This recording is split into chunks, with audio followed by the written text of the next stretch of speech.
মিনিটের মতো মশলাটা খুব ভালোভাবে কষিয়ে নিয়েছি। এবার আমি দিয়ে দেব পরিমাণ মতো জল।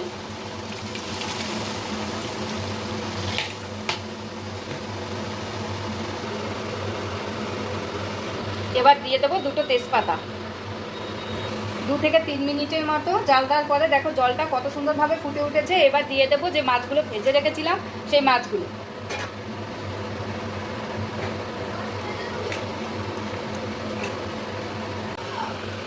এবার আমি মাছটাকে ফোড়ন দেবো, তাই অন্য একটি পাত্রে তুলে নেব।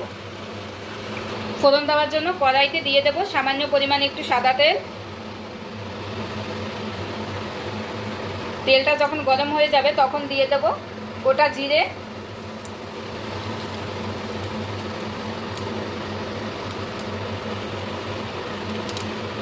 জিরেগুলো যখন এরকম ভাজা হয়ে যাবে, হালকা একটা লালচে কালার চলে আসবে, তখন মাছের ঝোলটা কড়াইয়ের ভিতরে দিয়ে দেবো। দেখতেই পেয়েছো তোমরা বন্ধুরা আমি কত সুন্দরভাবে মাছের ফোড়নটা দিয়ে দিলাম। নামানোর আগেখানে এবার দিয়ে দেবো গরম মশলার গুঁড়ো। এই গরম মশলাটা কিন্তু নামানোর আগে দিতে হবে, তাহলে কিন্তু মাছের ঝোল থেকে খুব সুন্দর একটা সেন্ট আসবে।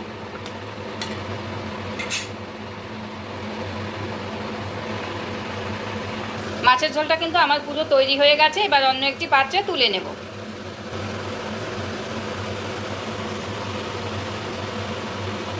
পরিবেশনের জন্য একদম তৈরি হয়ে গেছে। দেখতেই পাচ্ছে বন্ধুরা, জাস্ট কালারটা কত সুন্দর এসেছে।